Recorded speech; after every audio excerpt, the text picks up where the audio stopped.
নামাজরত অবস্থায় দোয়ায়ে মাসুরা পড়ে সালাম ফিরানোর পূর্বে কোরআনের আয়াত দিয়ে দোয়া করা যাবে কিনা, বা কি কি দোয়া পড়তে পারবো? কবর বা কবরস্থানের সামনে করে মুনাজাত করা শিরক কেন, বুঝিয়ে বলবেন। এরপরে প্রশ্ন হলো, স্বপ্নের ব্যাখ্যা কোন সময়ে সত্য হয়? স্বপ্নের সাপ বা বিপদ দেখলে কি হয়? এরপরে প্রশ্ন হলো, তাহাজ্জুদ নামাজ সুন্নত নাকি নফল ইবাদত? এরপরে প্রশ্ন হলো, মহিলারা বলে কাক ডাকলে আল্লাহর নাম নেয়, এ বিষয়ে হাদিসে কিছু বলা আছে কিনা? ওযু করার পর যদি কাশির সাথে সামান্য একটু প্রসাব হয় তাহলে কি ওযু ভাঙবে? প্রসাব করার পর টিস্যু ব্যবহার করি, তবুও প্রসাব শেষে আবার দুই এক ফোঁটা বের হয়, কাপড়ে লাগে, এই অবস্থা আমার করণীয়? পারিবারিক ভাবে বিয়ে হওয়ার পর স্ত্রীকে বলে স্বামী তোমাকে আমার পছন্দ হয়নি, এমন অবস্থা স্ত্রীর করণীয়?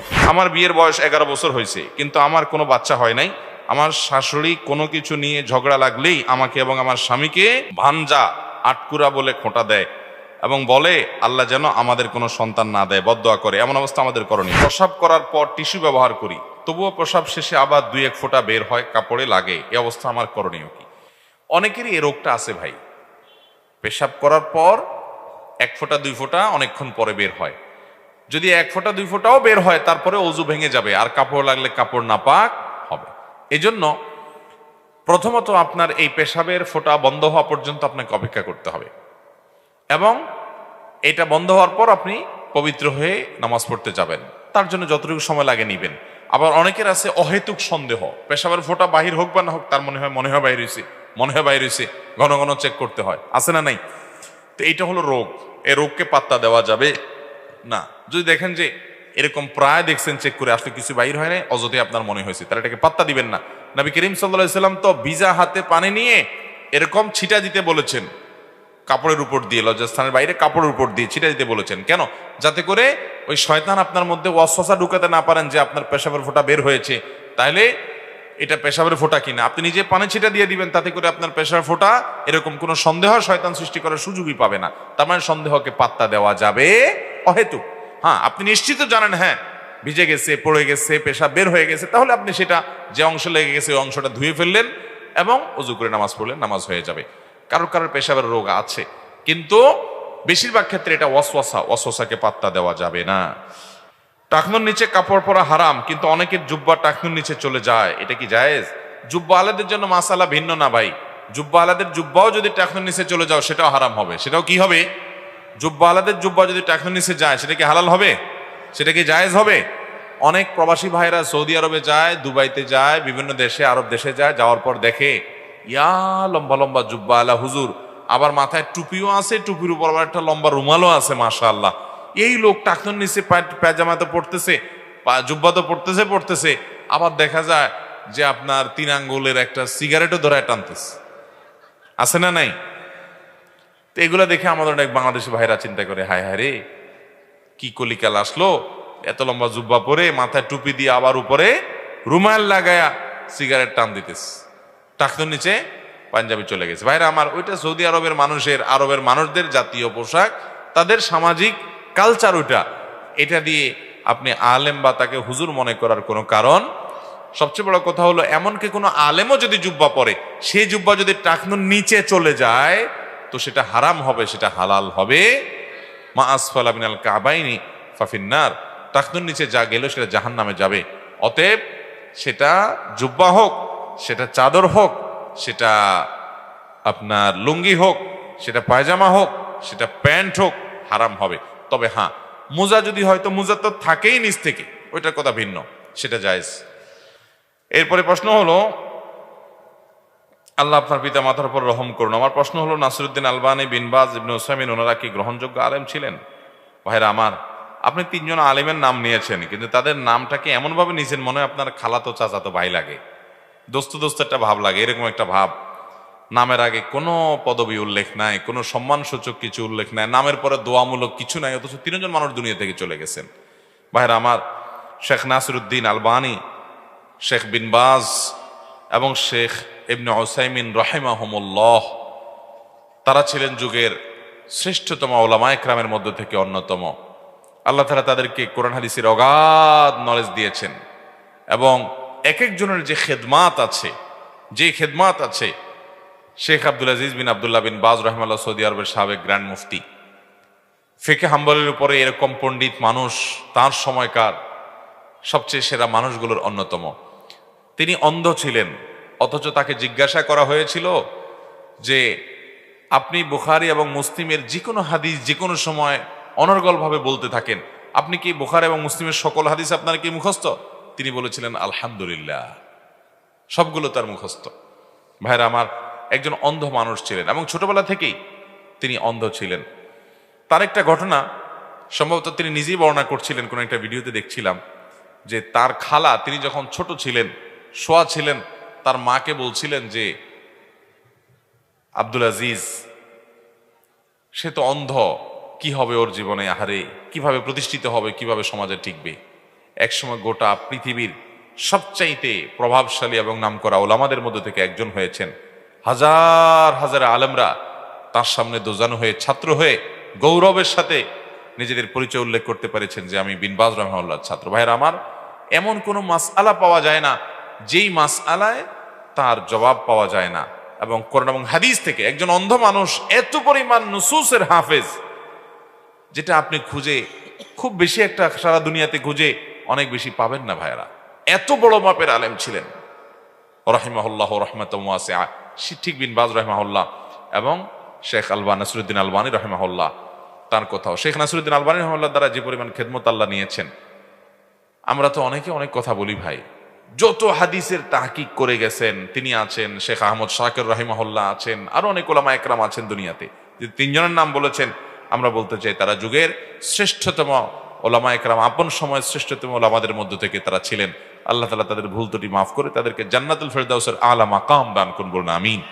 ভাইরা আমার, এই সমস্ত ওলামা একরাম এবং আরো যত ওলামা একরাম আছেন, আপনার সাথে কোনো বিষয়ে এই সমস্ত ওলামা একরামের আপনি অনুসারী নাও হতে পারেন, আপনি এই সমস্ত ওলামাদের প্রতি বিদ্বেষ রাখবেন না, বিদ্বেষমূলক মন্তব্য করবেন না। শুধু ওনারা নন, যে কোনো ওলামা একরাম সম্পর্কে। ভাইরা আমার, ওলামা একরাম সম্পর্কে আমরা আজকাল সাধারণ মানুষ এমন এমন কথা বলে ফেলি যেগুলো আসলে রীতিমতো বেয়াদবির শামিল। সূরা হুজুরাতের শুরুতেই আপনি তাকায় দেখেন, আমাদেরকে আদব শেখানো হয়েছে। মুসলমান বেয়াদব হতে পারে।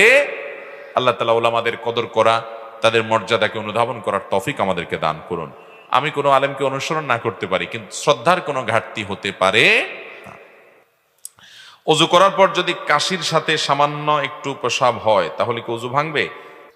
পেশাব সামান্য হলেও ওযু ভেঙে যাবে। একেবারে অতি সামান্য বের হয়েছে, তারপরে কি হবে? ওযু ভঙ্গ।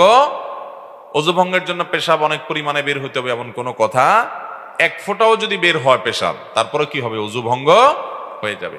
হতে পারে কোনো লোকের কম কাশির কারণে অথবা কোনো প্রেশার নিলে তার পেশাব বের হয়ে গেল, হতে পারে অসুস্থতার কারণে। যদি হয় তাহলে সেক্ষেত্রে তাকে ওই অপবিত্র পেশাব সেটাকে পরিচ্ছন্ন করে ওযু করে নিয়ে আবার সালাত আদায় করতে হবে, বা ওযু করে তাকে পবিত্র হতে হবে। এরপর প্রশ্ন হলো, সূরা যুখরুফ আয়াতে আল্লাহ সুবহানাহু ওয়া তাআলা বলেছেন, ওয়া ইন্নাহু লাযিকরুল্লাক ওয়া সাওফা তুসআলুন, নিশ্চয়ই ইহা কোরআন তোমার এবং তোমার সম্প্রদায়ের জন্য উপদেশ, এবং তোমাদেরকে অবশ্যই এই বিষয়ে অতি শীঘ্রই প্রশ্ন করা হবে। প্রশ্ন হলো, এই আয়াত থেকে জানা গেল যে কিয়ামতের দিন সর্বপ্রথমে কোরআন থেকে প্রশ্ন করা হবে। কোরআন ব্যতীত অন্যান্য যে সকল কিতাব থেকে আমাদেরকে বিভিন্ন রেওয়ায়েতের মাধ্যমে শিক্ষা দেওয়া হচ্ছে, তাহলে আমরা কিয়ামতের দিন কি উত্তর দেব? শুধুমাত্র কোরআন আলোকে জানতে চাই। মাশাআল্লাহ, এই ভাই হলেন আহলে কোরআনের অনুসারী, সম্ভবত আহলে কোরআনের অনুসারী। তিনি বলতে চাচ্ছেন যে কোরআন ছাড়া আরো যে বিভিন্ন কিতাব, বুখারী, মুসলিম, তিরমিজি থেকে আমাদেরকে রেফারেন্স দিয়ে কথা বলা হয়, তাহলে আমাদের কি হবে? কিয়ামতের দিন নাকি সর্বপ্রথম আল্লাহ জিজ্ঞেস করবেন, অথচ আয়াতে সর্বপ্রথম আর সর্বশেষে কোনো কথা বলা হয় নাই। উনি নিজে থেকে এটা বুঝলেন। ভাইরা আমার, আমরা নবী করিম সাল্লাল্লাহু আলাইহি সাল্লামের হাদিস অনুযায়ী আমল করি, সেটা কোরআনেই আল্লাহ তাআলা আমাদেরকে আমল করতে বলেছেন। আল্লাহ বলেছেন, মা আতাকুমুর রাসূলু ফাখুযুহু ওয়া মা নাহাকুম আনহু ফান্তাহু, তোমাদেরকে রাসূল যা দিয়েছেন সেটাকে আঁকড়ে ধরো। আল্লাহ কোরআনে বলেছেন, আতিউল্লাহ ওয়া আতিউর, তোমরা আল্লাহর আনুগত্য করো এবং রাসূলের। কোরআনের যত জায়গায় আল্লাহ তার আনুগত্যের কথা বলেছেন, সব জায়গায় রাসূল আনুগত্যের কথাও বলেছেন। সুবহানাল্লাহ। এখান থেকে বোঝা গেল যে নবী করিম সাল্লাল্লাহু আলাইহি সাল্লামের আদেশ নিষেধ মানাটা সেটা কোরআনেরই নির্দেশ। এবং কোরআনে কারীম আল্লাহ বলেছেন, হে রাসূল, আপনার প্রতি এই জিকির, এই কোরআন নাজিল করা হয়েছে লিতুবাইয়িনা লাহুম মা নুযিলা ইলাইহিম, যেন মানুষদের সামনে আপনার কাছে যা নাজিল হয়েছে সেটা যেন আপনি ব্যাখ্যা করে দিতে পারেন। এই জন্য কোরআনের ব্যাখ্যা নবী সাল্লাল্লাহু আলাইহি সাল্লামকে করার দায়িত্ব আল্লাহ তাআলা দিয়েছেন। সেটা যদি কেউ না মানে তাহলে কোরআনকে অস্বীকার করা হবে। ঠিক না বে ঠিক? ভাইরা আমার, কোরআন কারীমে আল্লাহ তাআলা বলেছেন যে মাইয়ুতি'আর রাসূল ফাকাদ আতা আল্লাহ, নাকি আয়াতটা কি? মাইয়ুতি'আর রাসূল ফাকাদ, যে ব্যক্তি রাসূলের আনুগত্য করবে সে আল্লাহর আনুগত্য করলো। সুবহানাল্লাহ। তাহলে আল্লাহ তাআলা নিজে সার্টিফিকেট দিচ্ছেন নবী সাল্লাল্লাহু আলাইহি ওয়াসাল্লাম আনুগত্য করলে সেটা কার আনুগত্য হবে? আল্লাহর আনুগত্য হবে। আমাদের বিভিন্ন এলাকাতে অনেক ভাই বের হয়েছেন, তারা বলে এই কোরআন দিয়ে আমি চলবো, হাদিস মানার দরকার নাই। কোরআন দিয়ে নামাজ পড়া তো দূরের কথা, আজানও দিতে পারবে না। আছে কোরআনের বিবরণ, অজুটাও ভালো করে ক্লিয়ারলি কোরআন থেকে বের করতে পারবে না। কারণ কোরআন হলো পাইকারি কথা বলার জায়গা। আল্লাহ তাআলা কোরআন শুধু দেন নাই, যে আল্লাহ তাআলা কোরআন দিয়েছেন কোরআন ব্যাখ্যা করার জন্য রাসূলও দিয়েছেন। আপনি কিতাবুল্লাহ নিবেন, রেজালুল্লাহ নিবেন না।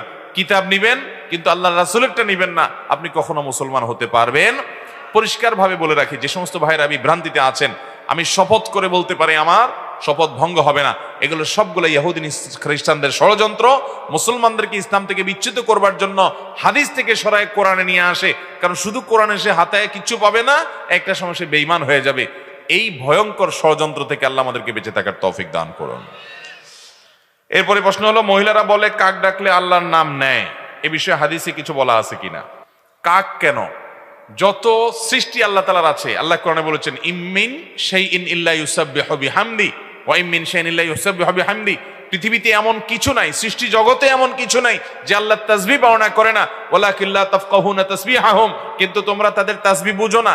একটা গাছ তাসবিহ পেশ করে, একটা মোরগ তাসবিহ পেশ করে, একটা কাক তাসবিহ পেশ করে, একটা গরু ছাগল যে কোনো প্রাণী, এমন কি আপনার পাথর, আপনি এমনকি আপনার নিষ্প্রাণ যে সমস্ত সৃষ্টি আছে সবগুলো আল্লাহর তাসবিহ পেশ করে, আল্লাহর পবিত্রতা জ্ঞাপন করে। তার পবিত্রতা জ্ঞাপনের ভাষা কি এটা আমরা বুঝি না। আল্লাহ তাআলা কোরআনে বলেছেন, এজন্য কাক কেন, সব পশু পাখি আল্লাহর তাসবিহ পালন করে। কিন্তু তাই বলে আমি না বুঝে আন্দাজে ব্যাখ্যা করব না। অনেকে দেখবেন বলে যে মুরগি বলে কুকুরু কুক, আসলে সে বলে আল্লাহু আল্লাহ। তো এইরকম আজগুবি কথা বলা যাবে না যে মুরগি কেন কি জিকির করতেছে, না আসলে সে ডাক দিচ্ছে। ওর তাসবিহর ধরন কি, কখন সে তাসবিহ আমি তো জানি না। আমি মন গড়া মন্তব্য বা এরকম হাস্যকর কোনো কমেন্টস করতে যাব না। তবে এই বিশ্বাস থাকবে যে প্রত্যেকটা প্রাণী, প্রতিটা সৃষ্টি আল্লাহর তাসবিহ নিবেদন করে, তার তাসবিহর ভাষা সে বুঝে এবং আল্লাহ রাব্বুল আলামিন জানে, আমরা জানি না। এই বিশ্বাস আমাদের থাকবে। বিয়ের ব্যাপারে ছেলের বেতন 10,000 হলে কত টাকা কাবিন করা উচিত? মেয়ের পক্ষ 10 লক্ষ টাকা কাবিন করতে বলছে, এখন ইসলামী দৃষ্টিতে কি করা উচিত? ভাইরা আমার, এটা আমাদের দেশে একটা বড় রোগে পরিণত হয়েছে, মহামারীতে পরিণত হয়েছে। ব্যাপার কি? সব নারায় তাকবীর শুরু করছে কেন ভাই? বিপদে আছেন সব? আহা, মেয়ের বাবা যারা আছেন ভালো করে শুনে রাখেন, খুব সিরিয়াস কথা। আমি বিভিন্ন সময় বলার চেষ্টা করি, বিয়ে বরকতপূর্ণ হওয়ার জন্য 3টি পূর্ব শর্ত আছে। কোরআন এবং হাদিস ঘাঁটলে, আমাদের বর্তমান অবস্থাকে রিয়ালাইজ করলে, গবেষণা করলে প্রতীয়মান হয় যে 3টি বিষয় আছে, যে বিষয়গুলো থাকলে বিবাহ বরকতময় হবে। আমি সব সময় বলার চেষ্টা করি, ভালো করে শুনে রাখেন। মহরের পরিমাণ বেশি করার মধ্যে বিয়েতে কোনো বরকত তো নিহিত থাকেই না, কল্যাণ তো থাকেই না, বরং উল্টাটা। নবী করিম সাল্লাল্লাহু আলাইহি সাল্লাম থেকে যে সমস্ত হাদিস বর্ণিত হয়েছে সেগুলো যদি আপনি সামনে রাখেন, একটা হাদিস আছে, ইন্না আযমান নিকাহি বারাকাতান আইসারুহা মাউনাহ, সবচেয়ে বরকতময় বিয়ে হলো সেই বিয়ে যে বিয়েতে মহরের পরিমাণ সবচেয়ে সহনীয় থাকে, কম থাকে। তাহলে 10 লাখ 20 লাখ টাকা মহর হলে সে বিয়ে বরকতময় হবে? হ্যাঁ, ছেলে যদি ওইরকম সামর্থ্যবান হয় তাহলে 10 লাখ টাকা 10 কোটি টাকাও দিতে পারে, সেটা তো ভিন্ন বিষয়, তার সামর্থ্য অনুযায়ী সে দিবে। এই জন্য সাহাবীরা বলতেন যে মেয়ের বিয়েতে মোহর বেশি হয় যদি গর্বের বিষয় হতো, তো মুহাম্মদ সাল্লাল্লাহু আলাইহি সাল্লামের মেয়েদের বিয়েতে অনেক মোটা অঙ্কের মোহর ধরা হতো। তোমাদের মেয়েরা তাদের চাইতে বেশি দামি হতে পারে না, তাহলে কেন অত টাকা মোহর ধার্য করছো? আজ বিয়েকে কঠিন করা হচ্ছে, শুধু মোহর কেন? বিয়েতে এতগুলো বাজার লাগবে, না হলে ছেলেকে খোঁচাখুচি করা হবে, এত সব মানুষ খাওয়াতে হবে, না হলে বিয়ে করতে পারবে না। বিয়ে মানে একটা মহা কঠিন কাজ, ঠিক না বে ঠিক? শুধু আমাদের দেশে না, গোটা পৃথিবী আজ এই দোষে দোষী হয়ে গেছে। আপনি মধ্যপ্রাচ্যে চলে যান, সৌদি আরব, কুয়েত, কাতার, এই সমস্ত দেশের মানুষের অনেক ভালো গুণ আছে, কিন্তু একটা বাজে গুণ হলো যে তারাও তাদের মেয়েদের বিয়ের ব্যাপারে মোটা মোটা অঙ্কের মোহর হাইকে বসে থাকে। 50,000, 60,000 রিয়াল, 1,00,000 রিয়াল মোহর ধরে বসে থাকে। এবং আরবের কোন কোন দেশে তো পারলে ভাবখানা এমন যে পুরো মেয়ের মাথাতে পা পর্যন্ত স্বর্ণ দিয়ে ঢেকে দিতে হবে, তার আগে বিয়ে করতে পারবে না। এই জন্য মিডিল ইস্টে দেখা যায় ছেলেগুলো সব বুড়ো বুড়ো হয়ে যাচ্ছে, বয়স্ক হয়ে যাচ্ছে, বিয়ে করতে পারে না। আছে না নাই? মধ্যপ্রাচ্যে যারা আছেন তারা জানেন, আমি ছিলাম, আমি জানি যে সেখানে বুড়ো বুড়ো হয়ে যাচ্ছে ছেলেরা, বিয়ে করতে পারে না। কারণ বিয়ে করতে এতগুলো টাকা লাগে, এক বস্তা টাকা লাগে। অনেক বুড়া আছে, তার পয়সা কড়ি আছে, সে বিয়ে করতেছে একটার পর একটা, ভালো শরীর জায়েজ করছে, সে করতেই পারে, তার রাইট আছে। কিন্তু অনেক ছেলে ফেলে আছে সারা জীবন কামাইতে কামাইতে সে বিয়ে করতে পারে না। বিয়ে যত কঠিন হবে জেনা তত, বিয়ে যত কঠিন হবে জেনা তত, আর জেনা যত সহজ হবে সমাজে, মেয়ের বাবারা এই দায় থেকে তারা এড়াতে পারবেন, ছেলের বাবারাও এড়াতে পারবেন না। কারণ তারা ছেলেকে বিয়ে দিচ্ছেন না পায়ে দাঁড়ানোর নাম করে। বাবারা বিয়েকে সহজ করেন। আমরা আমাদের কথা যদি বলি, ভাই আপনার বিয়ের মোহর কত ছিল? 1.5 লাখ তো অনেক টাকা ছিল। কবে বিয়ে করছেন আপনি? কত বছর হয়েছে? 10 বছর আগে 1.5 লাখ টাকা বেশি হয়েছে। আপনার শ্বশুরও বেশি করছে আপনার বিয়ে। দিছেন না? দিছেন না? কাটাকাটি বেশি দিছেন আরো, মাশাআল্লাহ। দেখছেন হুজুররা সব মোহর দেয় ভাই। আমার বিয়েতে মোহর ছিল সম্ভবত 25,000 না 35,000। জি, ও আমার বিয়ে অনেক আগে, আমার বিয়ে 17-18 বছর হয়ে গেছে। যাই হোক, কেমনে বেশি ভাই? 35,000 যদি তখন হয়, এখনকার কত? 1.5 লাখ, 1 লাখ, এর বেশি নাকি? যাই হোক বাবারা, ভাইরা, বিশেষ করে মেয়ের বাবাদেরকে বলছি, নবী আলাইহিস সালাম বলেছেন বরকতময় মোহর, উত্তম মোহর, নেআমাস সিদাক, সবচেয়ে উত্তম মোহর হলো আইসারুহু, যে মোহরটা সবচাইতে সহনীয় হয়, সহজ হয় পরিশোধ করা। দেখেন, ধরলেন 10 লাখ টাকা, 10 পয়সা আপনার মেয়ে পাইল না, এ দানায় পানায় করে চিটারি করে লাভটা কি বলেন? তার চাইতে এমন যৌক্তিক মোহর ধরেন যেটা আপনার মেয়ে পাবে এবং ছেলের জন্য আদায় করা কি হবে? সহজ হবে। আমি বিভিন্ন জায়গায় বলি, যদি অনেক বেশি মোহর ধরে ফেলছে, আগে কিছু বলতে পারেন নাই, তাহলে এখন স্ত্রী বরাবর দরখাস্ত লিখবেন, বরাবর মোহতারামা স্ত্রী বিষয় মোহর কমিয়ে দেওয়ার আবেদনপত্র যথাবিহিত সম্মান প্রদর্শন পূর্বক নিবেদন, এই যে আমি আপনার হতভাগা স্বামী, আমার বিয়ের সময় এত মোটা অঙ্কে মোহর ধরা হইয়াছিল, আমি ইহা কোনোভাবেই আদায় করিতে সক্ষম নই, বিধায় আপনি অনুগ্রহ করে আমার মোহর কমাইয়া দিয়া বা কিস্তিতে পরিশোধ করবার সুযোগ দিয়া বাধিত করিবেন। ভাইরা বলেছি, এটা একেবারে এইভাবে দরখাস্ত কোনো কথা নাই, শুধু বোঝার জন্য বললাম। কিন্তু বউয়ের কাছে নরম হয়ে যারা ফেসে গেছেন আগে ভাগে, তারা এখন ফুসলায়া ফাসলায়া উদ্ধার হওয়ার চেষ্টা করেন। আর যারা এখনো বিয়ে শাদী করেন না, যুবক পোলাপান, সাবধান হয়ে যান। যেই শ্বশুরে 10 লাখ 20 লাখের নিচে মেয়ে দিবে না, ওই শ্বশুরের দ্বারা কাছে যায় না। উনি ওনার মেয়ে নিয়ে কই যায় দেখা যাক। মনে রাখবেন, মনে রাখবেন, টাকা পয়সা কখনো সংসার টেকাতে পারে। আমাদের বাপ চাচারা যারা ছিলেন, মুরব্বীরা যারা অনেক সিনিয়র বয়সে, যাদের বয়স 60-এর উপরে, 55-এর উপরে, 65 এরকম, এই লোকগুলোর খোঁজ খবর নিয়ে দেখেন, মোহর 10 টাকা ছিল, 20 টাকা ছিল, 50 টাকা ছিল, 100 টাকা ছিল। আপনি বলবেন তখনকার 100 টাকা অনেক টাকা, ঠিক আছে বুঝলাম অনেক টাকা, তাই বলে তখনকার 100 টাকা এখনকার 30 লাখ টাকা তো না, এত বেশ কম তো না। তো ওই 100 টাকার বিয়ে যা দেখেন 60 বছর 50 বছর টিকছে, 40 বছর টিকছে, আছে না নাই? শুধু টিকছে তা না, এমন টিকা টিকছে যে একদম সুপারগুলোর মতো, মেড ইন জাপানের মতো মহব্বত, আছে না নাই?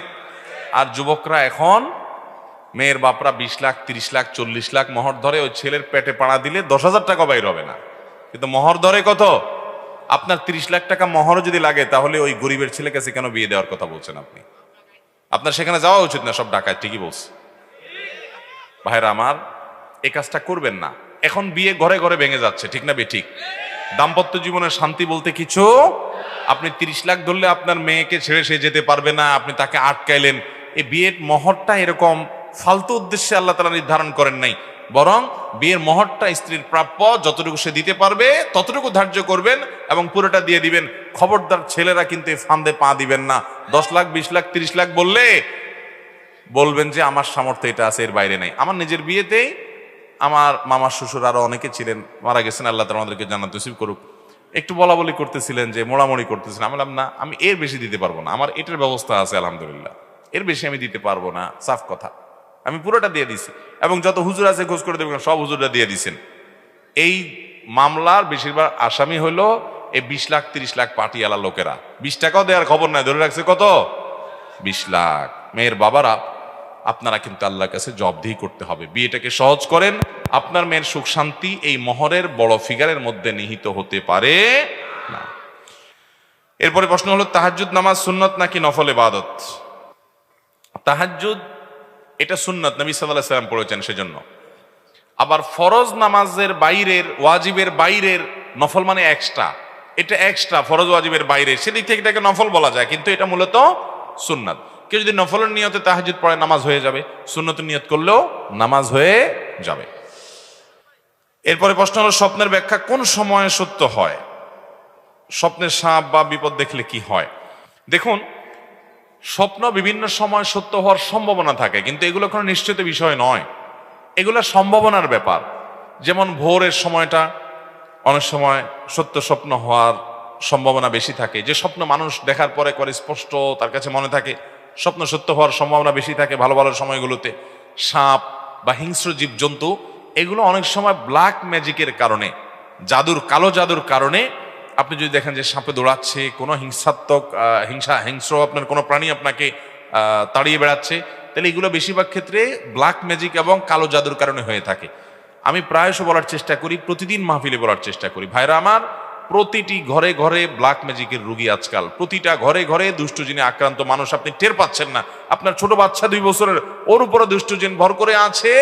আমরা বলি যে এত দুষ্টামি করে, এত মানে পাগলামো করে, সীমাহীন। আমি আমার ব্যক্তিগত অভিজ্ঞতা থেকে বলছি, আমার রিয়েলাইজ থেকে বলছি, এগুলোর বেশিরভাগই হলো শয়তানের উপদ্রব, দুষ্টজিনের উপদ্রব এবং ব্ল্যাক ম্যাজিক। ঘরে ঘরে, জনে জনে এই রোগের আক্রান্ত। এই রোগ থেকে বাঁচার জন্য কোরআন আঁকড়ে ধরার বিকল্প না, ঘরে ঘরে কোরআন তেলাওয়াত চালু করে দেন, কোরআন তেলাওয়াত চালু করেন, নগদে আল্লাহর কুদরত দেখেন, এবং এর কোনো বিকল্প নাই। এই জন্য স্বপ্নে এই সমস্ত বিষয় দেখা অনেক সময় ইন্ডিকেট থাকে, সব সময় না, অনেক সময় ইন্ডিকেট এবং আক্রমণ আপনার আলামত থাকে, যে এর মাধ্যমে আপনি অনুমান করতে পারেন যে আপনার উপর ব্ল্যাক ম্যাজিক এবং কালো জাদু ভর করেছে। আজকাল দেখবেন আত্মীয় স্বজনরা অনেকে আপোষের তাবিজ করার জন্য অনেক কবিরাজের কাছে যায়, আছে না নাই? ওই কবিরাজগুলো জেনে না জেনে কুফরি কালাম করে, শয়তানের আশ্রয় নেয়, শয়তানের সহযোগিতা কামনা করে। আপনার আপোষ করতে গিয়া, আপনার বিরুদ্ধে তাবিজ করতে গিয়া আপনাকে ব্ল্যাক ম্যাজিক করতেছে, আপনাকে কালো জাদু করতেছে, আপনি টেরও পাচ্ছেন না। কিছু খাওয়ায় দিচ্ছে, কিছু শোকায় দিচ্ছে, তাবিজ আপনার বালিশের নিচে রেখে দিচ্ছে, চিপা চাপা রেখে দিচ্ছে, বিভিন্ন রকমের আপনার সুই এটা সেটা রেখে দিচ্ছে, কবরে পুঁতে রাখা হচ্ছে, মানুষকে ধ্বংস করে শেষ করে দেওয়া হয়। আমাদের দেশে এগুলো প্রচন্ড রকমের বাড়া বেড়েছে। অতি সম্প্রতি দেখবেন ফেসবুক ইত্যাদিতে বিভিন্ন কমেন্টে দেখবেন, তান্ত্রিক অমুক কামরূপ কামাখ্যা থেকে প্রশিক্ষণ প্রাপ্ত, দেখছেন নি? হেনিতে আসেনি? হেনি কেন, সারা দেশে আছে, শুধু ফেনি কেন, সব জায়গাতেই, ঢাকা শহরেও আছে, সব জায়গাতে আছে। এগুলো থেকে বাঁচার জন্য সকাল সন্ধ্যার দোয়া কখনো ছাড়বেন। সব দোয়া পড়তে না পারেন, অন্তত রক্ষা কবচ দোয়াগুলো পড়বেন। 3 কুল, হাসবি আল্লাহু লা ইলাহা ইল্লাহু, বিসমিল্লাহিল্লাযী লা ইয়াদুররু মা ইসমিহি, এগুলো কোন অবস্থাতে ছাড়বেন। খবরদার, ঘরে ঘরে শুরু হয়ে গেছে। আল্লাহ তাআলা আমাদেরকে বেঁচে থাকার তৌফিক দান করুন। কবর বা কবরস্থানের সামনে করে মুনাজাত করা শিরিক কেন, বুঝিয়ে বলবেন? কবর বা কবরস্থানের সামনে মুনাজাত করলেই শিরিক হয়ে যাবে, ব্যাপারটা এরকম না। বরং যদি কেউ কোনো কবরওয়ালা, কোনো মাজারওয়ালার কাছে সন্তান চায়, ব্যবসা চায়, উন্নতি চায়, মনে করে তার হাতে আছে, সে আল্লাহর কাছে নিয়ে দিবে ভায়া মিডিয়া, এজন্য ওই কবরওয়ালার কাছে, মাজারওয়ালার কাছেই দোয়া করে সন্তান চায়, তাহলে সেটা শিরিক হবে। কারণ সে এটা চাইবে আল্লাহর কাছে, আল্লাহর গোলামের কাছে চাইলে এটা আল্লাহর সঙ্গে পার্টনার সাব্যস্ত করা হয়। এটা তো বোঝা যায় দিনের আলামতে কেন শিরিক হবে। আর শিরিক সবচেয়ে বড় অপরাধ, আল্লাহ তাআলা মাফ করবেন না তওবা ছাড়া মারা গেলে। অতএব শিরিক থেকে বেঁচে থাকতে হবে। কিন্তু কেউ কবরের দিকে ফিরে আল্লাহর কাছে দোয়া করছে, কবরওয়ালার কাছে না, তার বিশ্বাস না যে কবরওয়ালা কিছু দিতে পারে, তাহলে এটা শিরিক হবে না। কিন্তু এটা, এই দোয়ার পদ্ধতিটা গলত এবং ত্রুটিপূর্ণ, এটা দোয়ার পদ্ধতি নয়। বরং দোয়া কবরের দিকে ফিরে করার কিছু নাই, কারণ কবরের দিকে দোয়া করলে সে দোয়া কবুল হবে এমন কোনো গ্যারান্টি হাদিসে বলা, যেদিকেই ফিরে দোয়া করবেন সে দোয়া আল্লাহর কাছে নিবেদন হতে পারে। কিন্তু কবরের দিকে বিশেষভাবে ফেরার কোনো বৈশিষ্ট্য যেহেতু নাই, আপনি কেন ওই দিক ফিরে দোয়া করবেন, সেটা ভুল। আপনি প্রয়োজনে কেবলার দিকে ফিরে করতে পারেন অথবা যে কোনো দিকে ফিরে করতে পারেন। নির্দিষ্ট কোনো দিককে নির্ধারণ করলে তার কারণ আপনাকে দেখাতে হবে, হাদিস কোরআনে এটা বলা হয় নাই। অতএব কবরের দিকে ফিরে, যদিও সে কবরে শায়িত লোকটা কোনো আল্লাহর নেককার বান্দাও হন, তারপরেও তার দিকে ফিরেই দোয়া করলে দোয়ার ফজিলত আছে, এরকম কোনো কথা কোরআন হাদিসে কোথাও সাহাবীরা নবী সাল্লাল্লাহু আলাইহি সাল্লামের কবরে এসে দোয়া করছেন কবরের দিকে ফিরে, বা খোলাফায়ে রাশিদের কবরের কাছে গিয়ে অন্য সাহাবীরা কবর করে দোয়া করেছেন, এরকম কোনো হাদিস পাওয়া বিধায় দোয়া হবে আল্লাহর কাছে, কোন কবরওয়ালার কাছে। যদি কবরওয়ালার কাছে প্রার্থনা করেন তাহলে সেটা কি হতে পারে? শিরক অবশ্যই হবে। নামাজরত অবস্থায় দোয়ায়ে মাসুরা পড়ে সালাম ফিরানোর পূর্বে কোরআনের আয়াত দিয়ে দোয়া করা যাবে কিনা, বা কি কি দোয়া পড়তে পারবো? ভাইরা আমার, নামাজের শেষ বৈঠকে আমরা যে দোয়ায়ে মাসুরা পড়ি, আল্লাহুম্মা ইন্নী যালামতু নাফসি যুলমান কাসীরা, অত্যন্ত আবেগঘন একটা দোয়া। আপনি নামাজের পুরো নামাজের ভিতরে মনোযোগ রাখতে পারেন বা না পারেন, এই দোয়াটা পড়ার সময় আপনার মনোযোগ আসা চাই। এটার অর্থের দিকে খেয়াল করবেন, আল্লাহুম্মা ইন্নী যালামতু নাফসি যুলমান কাসীরা, আল্লাহ আমি নিজের প্রতি অনেক অবিচার করছি, অনেক জুলুম করেছি, অনেক গুনাহ পাপাচার করেছি। এমনকি এই যে নামাজ, পুরো নামাজ শেষ করলাম, মনোযোগ কতদিক চলে গেছে, মনোযোগ নষ্ট হয়ে গেছে, আমি নিজের প্রতি নিজে জুলুম করেছি। আল্লাহুম্মা ইন্নী যালামতু নাফসি যুলমান কাসীরা, এরপরে কি? ওয়ালা ইয়াগফিরুয যুনুবা ইল্লা, আল্লাহ পাপাচার সমূহ আপনি ছাড়া কেউ মাফ করতে পারেন না। ফাগফিরলি মাগফিরাতাম মিন ইনদিক ওয়ারহামনি ইন্নাকা আনতাল গফুরুর, আল্লাহ আপনি মাফ করে দেন, আপনি রহম করেন, আপনি গফুর ক্ষমাশীল, আপনি দয়ালু। এটা বলে এরপর আপনি সালাম ফিরালেন, মানে আল্লাহর কাছে মাপ চেয়ে ফিনিশিংটা অন্তত ভালো করলেন। এই জায়গাতে দোয়া কবুল হয়। নামাজের শেষ বৈঠকে কি হয়? নবী করিম সাল্লাল্লাহু আলাইহি ওয়াসাল্লাম বলেছেন, সুম্মা লিয়াতাখাইয়ার মিনাদ দুআ মা শা, শেষ বৈঠকে দুরুদ, আত্তাহিয়াত দুরুদ পড়ার পর সে তার যে কোনো চাওয়া আল্লাহর কাছে নিবেদন করবে। অবশ্যই সেটা বর্ণিত কোরআন হাদিসে বর্ণিত দোয়া হতে হবে, এজন্য এটা দোয়া কবুলের জায়গা। এখানে দোয়ায়ে মাসুর বা হাদিস বর্ণিত দোয়া আপনি করতে পারেন।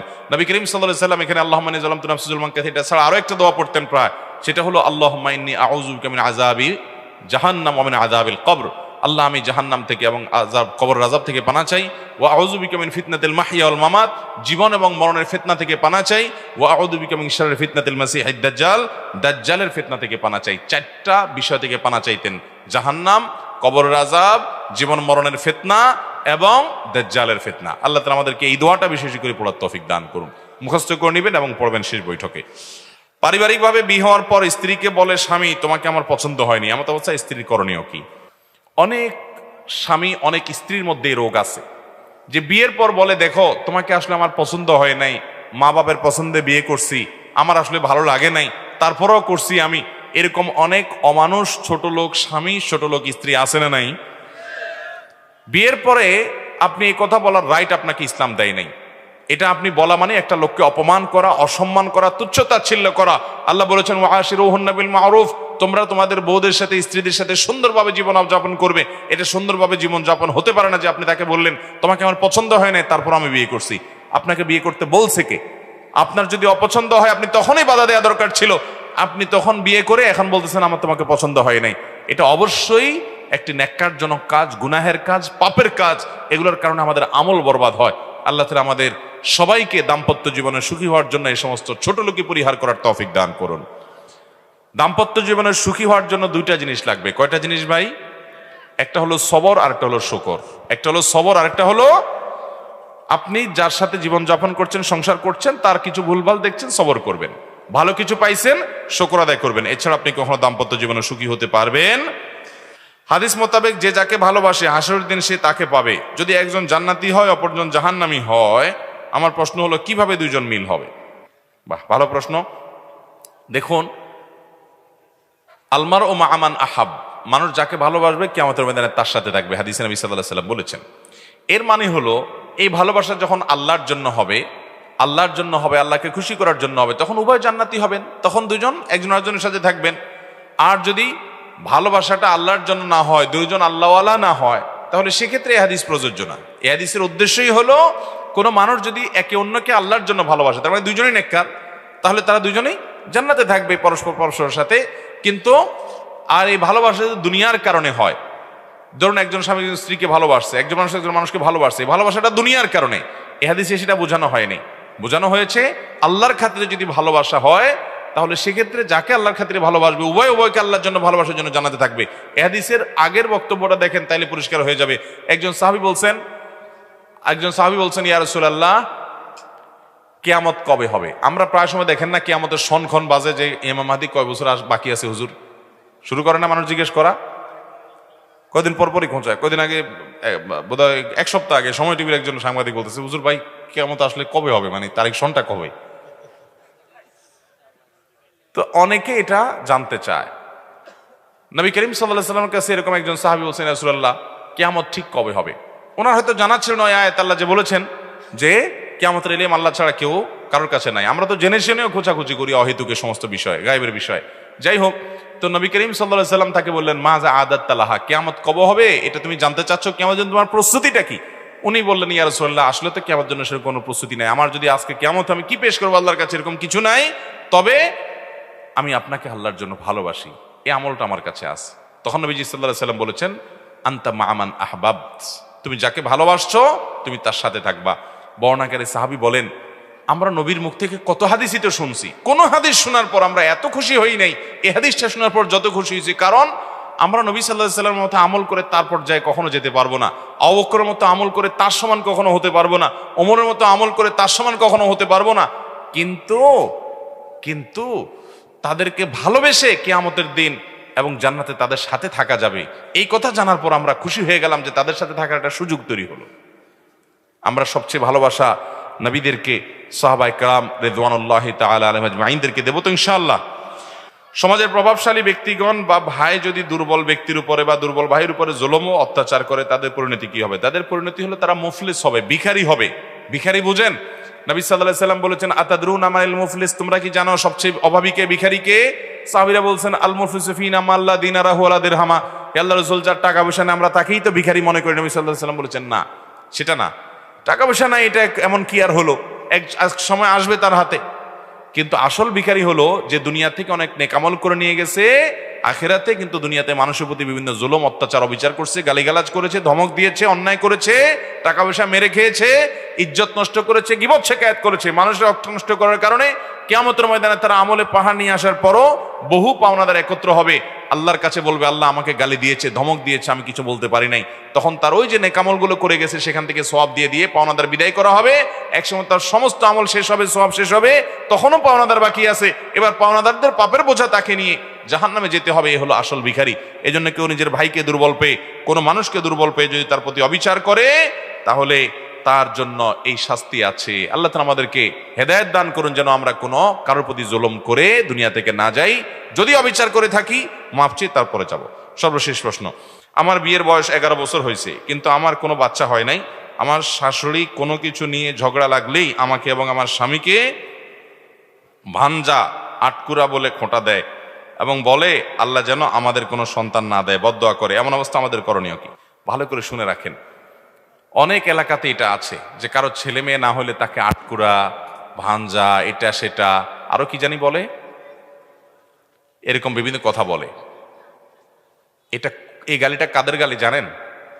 কোরআনে আল্লাহ তাআলা উল্লেখ করেছেন কাদের গালি? এটা কাফেরদের গালি। এই গালিটা কাদের গালি? কাফেররা।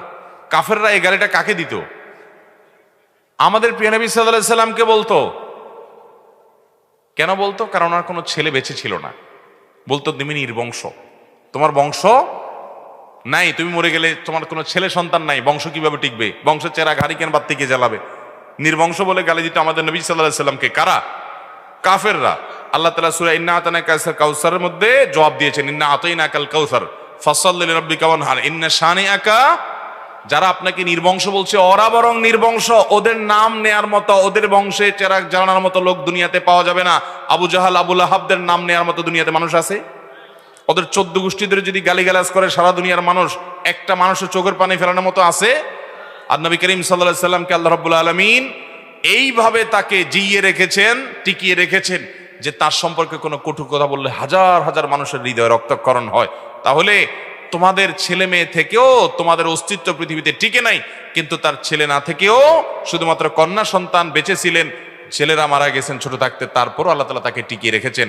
তাহলে কারো সন্তান না হলে, ছেলে না হলে, মেয়ে না হলে বা সন্তান না হলে তাকে আটকুরা বলা, ভাঞ্জা বলা, এটা বলা, সেটা বলা, বন্ধা বলা, নানা রকমের কটু কথা বলা, এটা কাফেরদের চরিত্র। কোনো মুসলমান এটি করতে পারে? সন্তান না হওয়া কি কারোর হাতে? আল্লাহ কোরআনে বলেছেন, আল্লাহ তাআলা যাকে ইচ্ছা তাকে কন্যা সন্তান দেন, যাকে ইচ্ছা তাকে পুত্র সন্তান দেন, যাকে ইচ্ছা দুইটাই দেন, যাকে ইচ্ছা কোনোটাই দেন না। ওয়াজআলু মান ইয়াশাউ আকিমা, যাকে ইচ্ছা তাকে আল্লাহ বন্ধা করেন। অতএব এটা সম্পূর্ণ আল্লাহর ফয়সালা।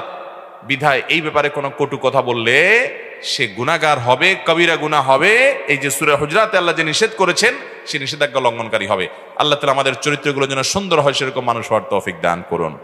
জাযাকুমুল্লাহু খায়রা ওয়া আখিরু দাওয়ানা আনিল হামদুলিল্লাহি রাব্বিল আলামিন।